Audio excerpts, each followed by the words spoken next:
Hi, good morning, good afternoon, good evening. Whenever you're going to watch this video, I am Chang and welcome Pumangkins to this video walkthrough. I remember last week I promised a video walkthrough about the Spotify optimization playbook and I promised it will be done this week. Pero life happened. But eto naman na siya. Before we dive in, kwento ko muna why all these are important. So, before when I was starting out as a podcast manager, all I did was do the do the editing, the show notes writing, and then audiograms, upload, and then schedule. Tapos na. Wala akong alam when it comes to optimization. Wala akong strategy that I can share to my clients. And you know what? Some of the clients that I handle back then, their growth also plateau, just like my growth. So, and then I realized, hindi naman pala yung content yung pangit. It's just that the podcast platforms, specifically in this case Spotify, doesn't really know and don't have any idea who to recommend the show to.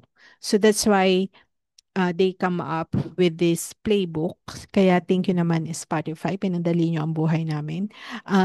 This playbook will solve that problem. So I wanted to remind you guys that it's not about working harder, it's about working smarter. So I'm going to show you exactly how to use this for your current clients or if you're pitching to new ones. So ready? Let's go. Okay, sana you can see my screen. The first thing that you need to understand about Spotify is it is a tool and it is a machine. So meron siya algorithms, personalization engines, and discovery feeds. And if your client's podcast isn't optimized for this system, kahit gaano kaganda yung content, it's very hard to find new listeners. Mahirap siyang ma-discover. So the playbook is very helpful. And plus, this is coming from Spotify. So 43 pages from Spotify themselves tell us exactly what the platform looks for. So instead of guessing, we have the actual blueprint na. So here's the magic. When you know this, you stop being just an editor, a show notes writer, um, or a graphic designer, you become a strategist. That's the difference between someone who charges 5,000 per project and someone who charges 15,000 or more. Hindi siya skill gap, permission gap yan. So you didn't think, um, at first, I feel like you didn't think you had the permission to offer this level of service. Well, consider this as your permission slip. So let's audit a podcast together. I'm going to access na lang yung podcast namin ni Ate Se para makita nyo. So sabi dito na yung Spotify playbook is the first impression matters.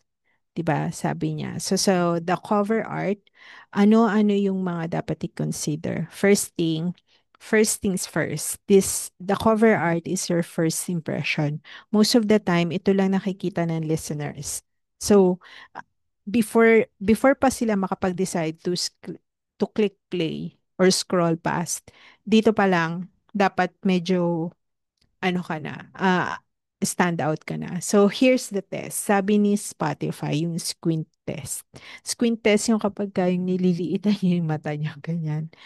Can you still tell what the show is about if you're going to do that? Hindi naman yung sobrang maliit na maliit, yung singkit na singkit. Yung at squint lang, yung ganyan. You still could read a little bit.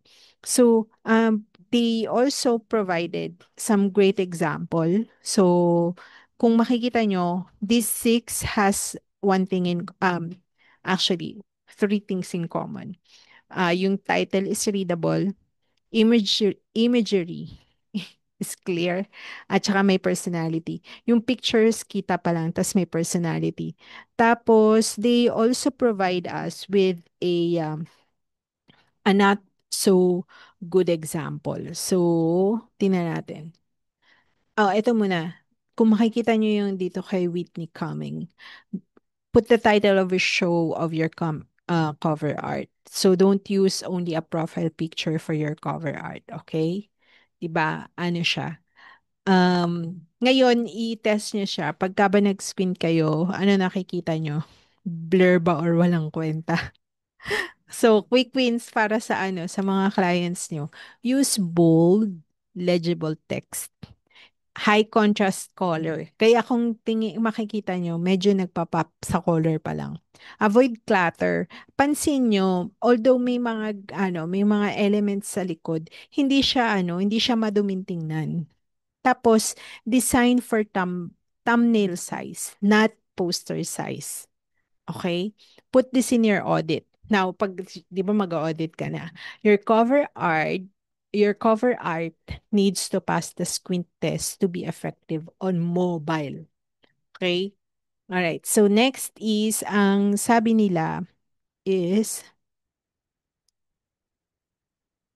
ano po ba yung mga ano? So, ano na lang natin? I-browse-browse lang natin. So, tapos na tayo sa cover art. Now, let's go to episode descriptions and SEO. Ano ba to? Medyo boring na to, Chang. No, this is literally how people find your clients' show. So, tingnan natin to.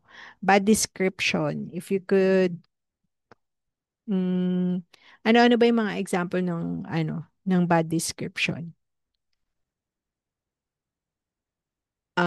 Example, in this episode, we sat down with Maria Santos, CEO of Techstart PH, to discuss AI implementation for small businesses and the future of Filipino entrepreneurship. See, may names, topics, keyword specific.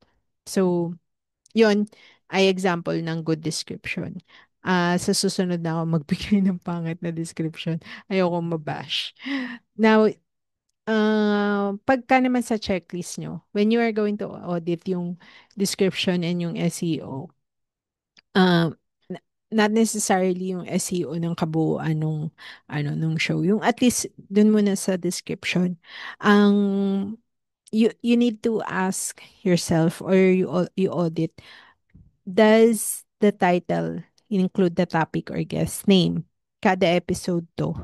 The description ba is unique per episode? Are there any relevant keywords? Pero syempre, try natin to skip generic terms like yung podcast. And lastly, does it hook the reader in the first two lines? So kapag may client ka na ganito yung description, you can immediately add value by saying, I'll optimize your episode descriptions for better discoverability because based on Spotify's recommendation, this can improve your search ranking. Okay? Tapos, another one is the video engagement. Ito na. Dito na tayo sa video engagement. Hmm, ano ba? Optimize. So, bilisan lang natin ng medyo kaunti. Ayan. Dito na tayo. Make episodes watchable. So, 72, sabi, according to Spotify, 72% of podcast listeners prefer shows with video. According to Spotify. Kung walang video yung client mo, and if one of their major platform is Spotify, a lot of them are missing, na, most of them are missing 72% of potential audience. So that's massive. Malaki siya masyado. Pero good news, you don't need naman a studio. Kasi minsan, baka na-intimidate din yung mga client nyo na kapag sinabing video, they need to be put together, tapos they need to have like studio setup. Kasi even simple phone setups works. But here's what Spotify says you must do. Film in horizontal format. So para perfect fit siya sa Spotify player. Walang letter boxing. Ano ba yung letter boxing? Hindi ko sure. Sabihan nyo nga ako. Diyang ano yung, ito po yung letter boxing. First 30 seconds matter kasi may autoplay nga. sa Spotify feed, those opening seconds might be someone's first impression before they can even click play. Saan na ba yun? Nandito yun. Ay, ito yun. Yung horizontal format. Okay.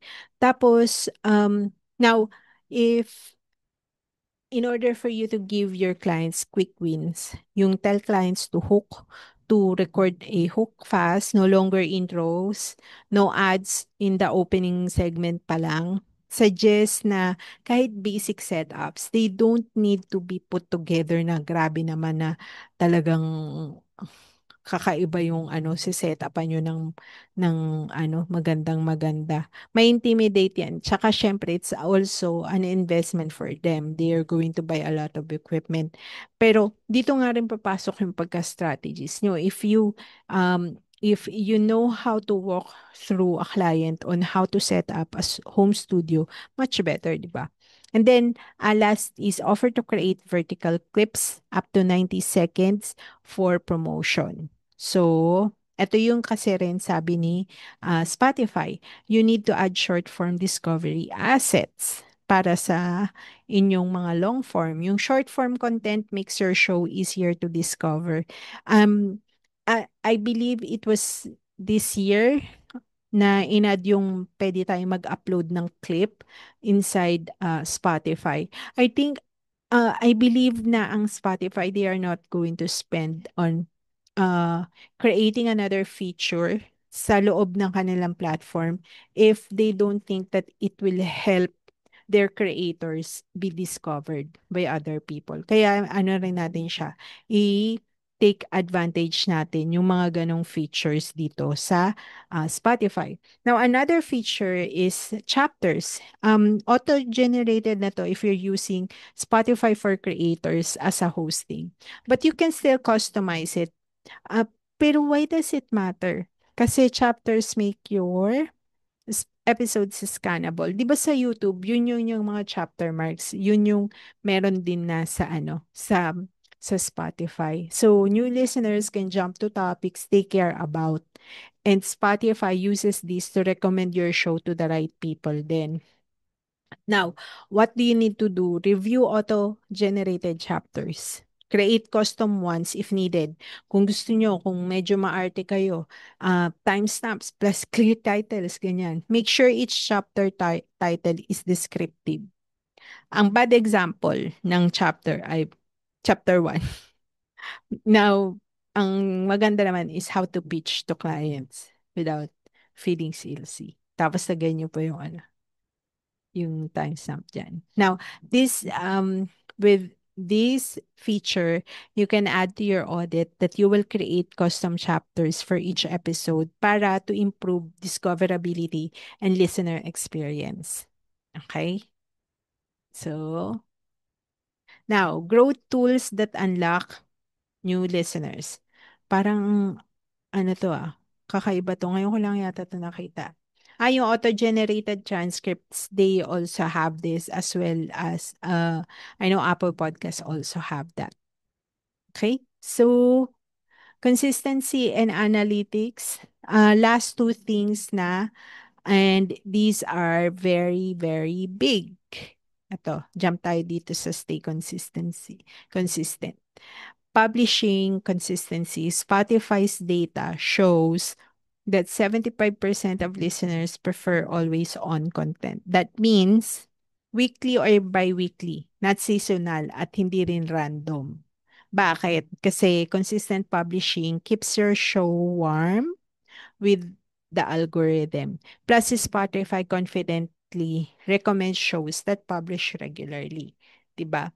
So, sa audit mo, you can add your publishing schedule is inconsistent and moving to a weekly cadence will keep your show active in Spotify's recommendation engine and improve audience retention. Okay? Now let's go to analytics. I think this is one of the big ones at iniintay nyo din. Last analytics, this is gold.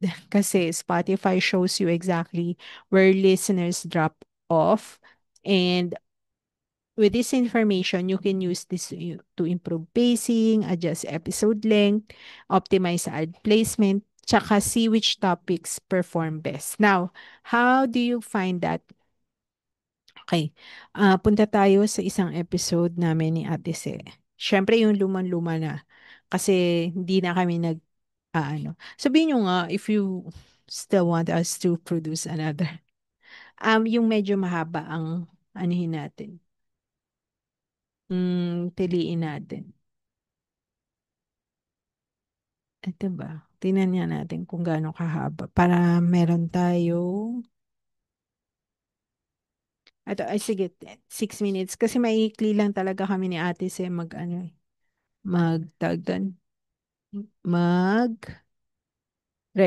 So, eto, dito yung sinasabi nila na Spotify will show you exactly where listeners drop off. So, all you have to do is claim the show, and then when you have access na sa Spotify for creators, dito sa left side corner, makikita nyo may analytics, tapos, meron ding episodes. Now, in order for us to know yung where listeners drop off, this is where we usually go. Go to episodes and then choose all time. Tapos, pili na lang kayo ng mahabang episode. Ngayon dito sa last 30 days, since we have not published anything yet or we are not actively promoting this, kaya wala ang ganon data. So, babaguhin ko yung ano dito, yung value to all time. Okay? Now, if you could notice, 10 minute ano siya, 9 minutes and 47 seconds na episode. So, ito yung sinasabi dito nagda-drop off. Ito maganda to kasi maganda yung ano nito, yung ano bang tawag dito, yung data na makukuha ko dito kasi almost complete. Siguro sa outro na lang sila nag-drop lahat. Kasi I still have an engaged listeners almost from first quartile to third quartile. Doon na lang sa dulo talaga bumagsak. So what does this data tell me? This data tell me that my listener would like to know more about podcast guesting. Di ba? So yun yung sabi, see which topics performs best. No? So let's try another one, yung hindi gaanong napakinggan. Okay, ito maganda to kasi 15 minute 15 minutes yung episode. And then kung makikita nyo dito pa lang may pagbaba na sa 1 minute and 25 seconds. So yung from first quartile to third quartile, 67%. So dito ko malalaman na hmm, hindi gaano nila gusto malaman yung topic na sa PodFeed. And then dito din I would find out if I'm going to review the full episode. Anong meron dito sa from the beginning until 1:15? Bakit biglang bumagsak yata sila? Ano kayang meron?